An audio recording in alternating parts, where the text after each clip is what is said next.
Hey, what's up you guys, the Curious Owl here, and today I will be sharing with you guys my August TBR.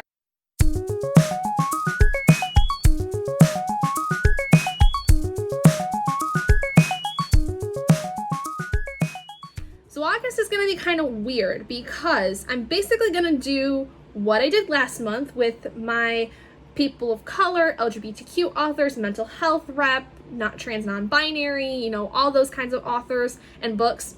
I'm going to do that again, but I'm going to alternate this time. So this is going to be weird to explain. So I have several books that I had wanted to read in June that I didn't get to, and that I want to read still. I have my random TBRs, my reread series, and my library lottery picks I want to do this month again, since July was basically focusing completely on these books over here. So I don't know how I want to do this. So I think I'm going to have to just refer to past Gabby, because this was when I was actually building the TBR that I filmed a lot of this. So we're going to let her do this. Okay, so past Gabby here. I decided to do this fairly early because I want to go through my bullet journal and actually make it look nice and have it ready for by the time August is around, so that's why I'm doing this right now.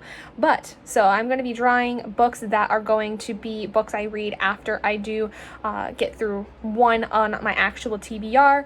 So we're going to start with the book I'm going to read after I finish The Stand by Stephen King. This is going to be drawn from my pile of books that are books from people of color, LGBTQ authors, mental health based books, and books by trans or non-binary authors, because like I did in July, I wanted to focus a lot of my next year of life reading more of those things, and I feel like one of the best ways for me to do that is to draw as many books as I can in a course of a month that are for those areas. And I felt like also the best way to do it was to split up my reading between reading something that I have set for a TBR, and then picking something random from that group so that I can actually get myself to read more of these other books. So I do have myself in a reading schedule. I don't know if it's going to work, but I'm really going to try to make sure that I stick to it this month, because I do want to get into a habit of reading so much during a day when I have so many of these books that I have planned. So we're going to draw for the first book to read in the month after I read The Stand by Stephen King. And that book is going to be Hate List by Jennifer Brown. This one's going to be a hard one for me because in the past I have had issues with trying to read it. It deals with a school shooting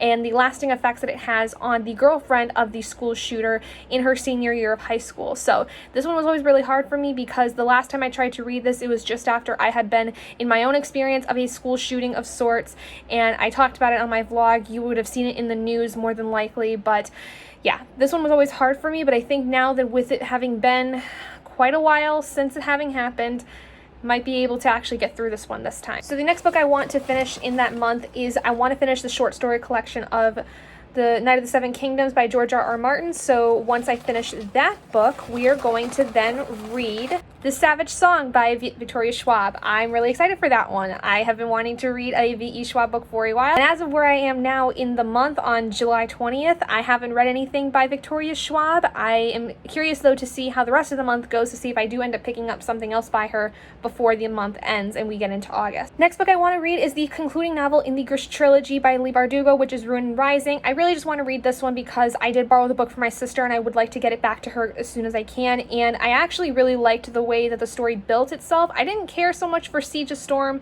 in all capacities, but it was really interesting enough for me when I read it during, I think it was the Owls this past April, that I wanted to try to read Ruin and Rising here really soon. The book I will be reading after I finish Ruin and Rising is going to be Binti by Nende something. I can't remember the last name off the top of my head, but this is a short story, so this one's going to be really interesting, and is a short story that I have heard so many people rant and rave about how much they love this book, so that's going to be exciting. The next book I would like to read is I would like to read both of the other stories in the first volume of the Thirst series. I want to kind of play catch up with this since I did technically take a month off from it in the month of July. So I would like to be able to get to read those two books and get myself caught up on my reread series. So what I will do is, because those books are by themselves are actually fairly short, I think what I'm going to do is just read them both back to back, but then have separate reviews going up on my channel for those individual books. So the book I will be reading after I finish those 2 stories. Opposite of Always. I just got this in the mail from Adri for my birthday. So this is Opposite of Always by Justin A. Reynolds.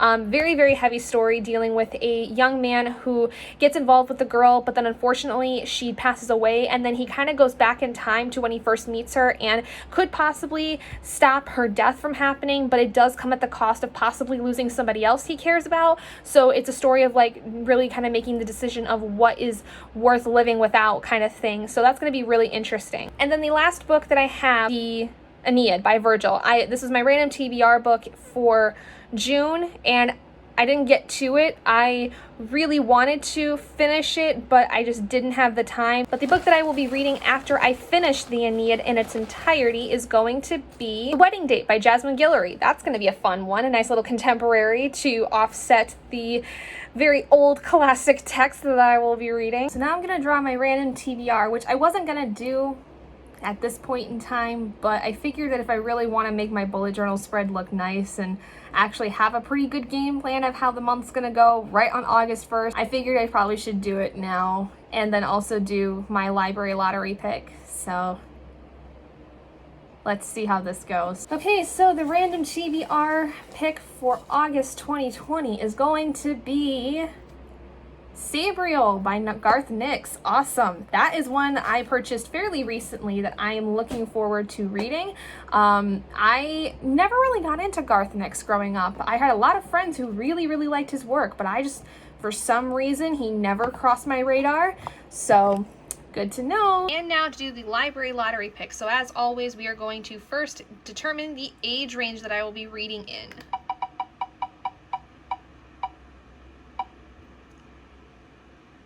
And we have an adult read. So now we're going to move on to the genre for adults. So here I have my wheel of several genres that I think fit the adult area. I also have nonfiction just in case that is something I would like to get into.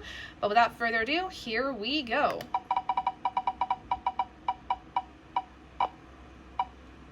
Okay, an adult historical fiction story, or historical in some sense, whether that's nonfiction or fiction, one of the two. That's interesting. Okay. And finally, we have the author last name wheel. So whichever letter we land on is going to be the last name of the author I have to find within Overdrive, since my library, unfortunately, is still not open as of yet. But here we go.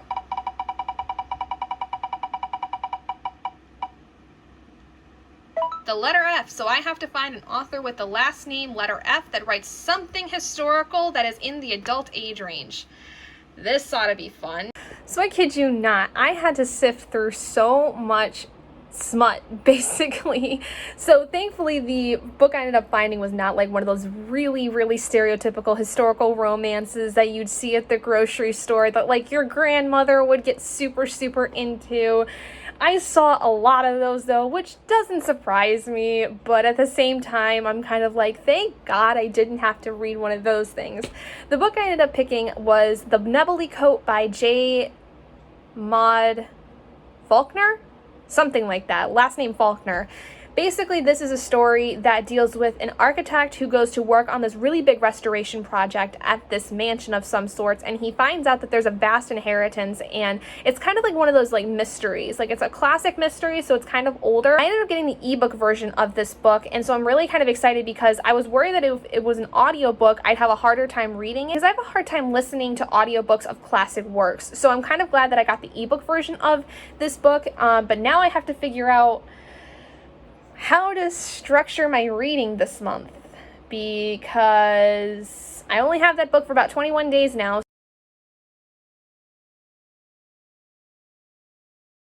So I'm going to go back now to Present Gabby, where we're going to do a full rundown of all of the books of what I plan on reading for the month. So to recap, here are all the books I plan on reading this month. Stand by Stephen King, which was a June read for my Stephen King reading series, and I don't think I'm going to be picking up anything else by him because that one's going to be big enough as it is. The Knight of the Seven Kingdoms by George R.R. Martin, trying to finish up the Game of Thrones world. Ruin and Rising by Leigh Bardugo, trying to finish off that series because I really wanted to finish it as soon as I could after reading Siege and Storm. Black Blood and Red Dice by Christopher Pike, which are both installments that I will be reading for my reread series. One that was going to be read for July and one for August. The Aeneid by Virgil, which was my June random TBR pick that I did not finish in June. Gabriel by Garth Nix, which is my August random TBR pick. The Nebulae Coat by J. Mead Faulkner, which is my August library lottery pick. The Wrath of the Dawn by Renee Ahdieh. Hate List by Jennifer Brown, This Savage Song by Victoria Schwab, Binti by Nendi Okorafor, Opposite of Always by Justin A. Reynolds, The Wedding Date by Jasmine Guillory, and Dear Martin by Nick Stone, which were all random draws. I do have them all in a specific order that I will be doing, and I will show you guys kind of how that is looking in my bullet journal. So on this page I have a calendar that kind of is set up for the days I will be reading which books over the course of the month. Each of the little squiggles and lines here correspond to a specific book that I have listed on this side of my spread, but basically what this is my reading schedule for the month, because in total the amount of pages I will have to read are 5,450, so I have to read approximately 176 pages every day. This is not exactly 176 pages every day. This is, possibly more than that based on, how much of a book I read. Some days I may finish a book and start another one and get through that, so this is just kind of a general idea of how I should be reading over the course of the month. The first book I will be starting in the month of August is going to be The Nebulae Coat, because I need to get that book read since it is a library copy and I only have it for so long. But yeah, so that's my August TBR. This was a weird video to try to film. I'm going to try to not do it like this in the future because this was weird. I don't like doing this, but at the same time, I kind of had a specific idea in mind and I had to really map it out before I even filmed this video. So yeah, we'll see if I continue with this trend or not. I don't know. I'm not going to know until it gets to almost September. But anyway, thank you guys so much for joining me in this video. If you guys did enjoy it, please do give it a big thumbs up. If you guys haven't already and you'd like to be, hit that button down below and subscribe to become an owlet in our flock. And I will see all of you guys in my next video. Bye, guys.